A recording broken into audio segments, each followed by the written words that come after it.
Citra memperhatikan para perempuan dan laki-laki yang sibuk di depannya. Dia masih bingung dengan para wanita yang memanggilnya permaisuri. Jika Citra bertanya, mereka hanya tersenyum dan menjawab itu panggilan Anda dari kaisar. Citra juga bingung dengan keramahan orang-orang di sini. Sejak dia bangun tidur, dia dilayani layaknya seorang ratu. Mandi dilayani, pakaian sutra indah dan makanan enak kualitas terbaik. Kerjaan Citra selama dia datang hanya tidur dan makan. Jika dia keluar dari kamar, pria tampan yang dilihatnya tadi malam, semua perempuan dan pria yang sejak tadi di kamarnya akan langsung mengikutinya. Mereka juga akan menyiapkan payung, kerja indah dengan cemilan lembut dan enak. Citra duduk di dekat kolam teratai yang indah berada di taman khusus kediaman Kaisar Lin. Para Dayang dan Kasim panik saat Citra betisnya kaku setelah jalan-jalan cukup lama di taman besar milik Kaisar Lin. Yang mulia, para Dayang dan Kasim langsung berteriak panik. Apa Anda sakit? Tolong tunjukkan pada Dayang rendahan ini, Yang Mulia. Dayang senior langsung berlutut diikut oleh para Dayang dan Kasim lainnya. Ah, tidak apa-apa. Aku hanya pegal sedikit saja, tidak ada sakit, balas Citra lembut. Anda mau saya gendong Yang Mulia? Kasim Cunyi langsung menawarkan diri pada Citra. Siapa yang ingin kau sentuh? Sembarangan Kasim, kau seharusnya tahu bahwa wanita milik kaisar dilarang untuk disentuh oleh pria lain di harem kaisar. Semua orang langsung berlutut dengan wajah pucat dan keringat dingin, kecuali Citra yang hanya berdiri bingung melihat situasi. Kaisar Lin langsung mengeluarkan pedangnya ke leher Kasim Cunyi yang sudah pasrah dengan hidupnya. Citra panik, dia langsung berdiri di depan Kaisar Lin dengan kedua tangan merentang lebar. Saya tidak tahu apa kesalahannya, tapi saya mohon jangan membunuhnya. Dia hanya ingin menolong saya, kata Citra berlutut. Kemudian Kaisar Lin membuang pedangnya saat Citra berlutut di depannya. Dia panik dan membantu Citra bangun. Apa yang kamu lakukan, permaisuri? Kamu tidak boleh berlutut hanya untuk orang rendahan seperti mereka, kata Kaisar Lin. Sekalipun mereka orang rendahan, mereka tetap orang yang setia melayanimu. Saya mohon ampuni mereka, kata Citra menundukkan kepalanya.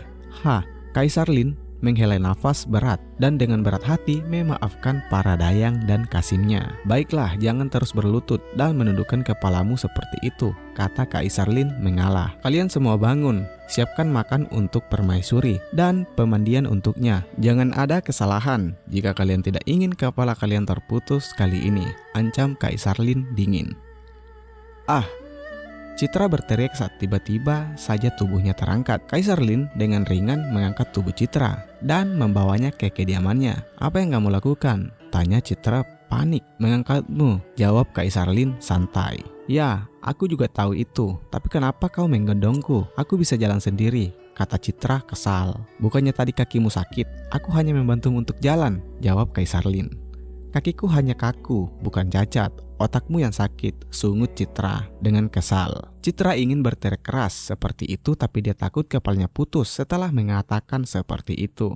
Sekali saya mengeluarkan kata-kata, bisa saja aku dikirim ke akhirat.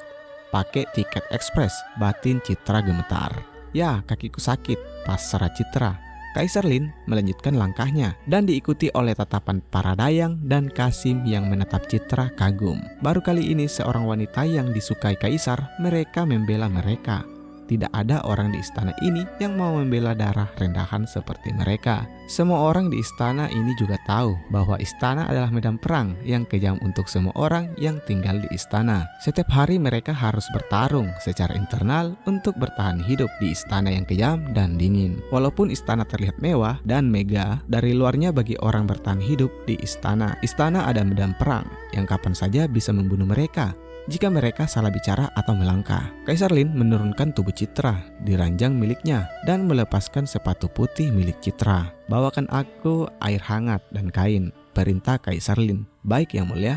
Para Dayang istana yang berada di sana langsung panik dan buru-buru membawa barang yang diminta Kaisar Lin. Ini air dan kain yang Anda minta, Kaisar. Seorang Dayang muda memberikan baskom berisi air hangat dan kain pada Kaisar Ye dengan tangan gemetar. Kaisar Lin pun berlutut. Dia membasuh kaki dan betis Citra dengan lembut. Para Dayang dan Kasim langsung panik. Yang Mulia, saya mohon, jangan lakukan itu. Biar saya saja yang membasuh kaki permaisuri, kata Dayang senior lembut. Tidak masalah. Siapkan saja makan dan air mandi untuk permaisuri, kata Kaisar Lin yang dengan terpaksa dipatuhi oleh para Dayang dan Kasim di sana. Tidak ada lagi dari mereka yang berani membuka mulut. Mereka juga tidak bodoh untuk membantah perkataan Kaisar untuk kedua kalinya. Para Dayang dan Kasim langsung sibuk menyiapkan apa yang diperintahkan oleh Kaisar Lin. "Apakah masih sakit?"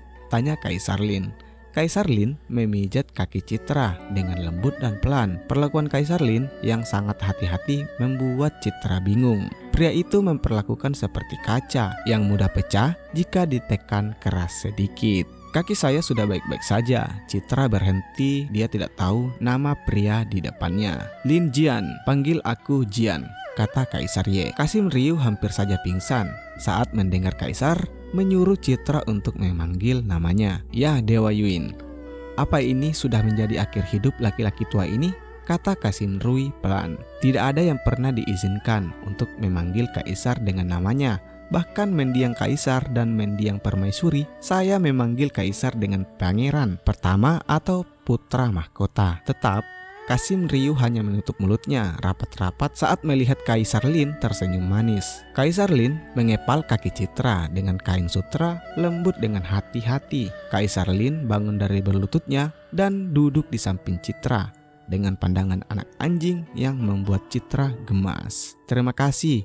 Kakiku terasa sangat enak dan tidak sakit lagi," puji Citra. Dia mengelus kepala Kaisar Lin, membuat semua orang di sana kaget. Para Dayang dan Kasim tahu jika Kaisar Lin tidak suka jika kepalanya disentuh. Tidak ada yang diizinkan Kaisar Lin untuk menyentuh kepalanya, bahkan mendiang Kaisar dan permaisuri. Kaisar Lin tersenyum manis. Dia semakin mendekatkan kepadanya pada Citra. Para Dayang dan Kasim langsung bernafas lega saat melihat wajah Kaisar tidak marah, dan justru Kaisar seperti sangat menyukai sentuhan Citra di kepalanya.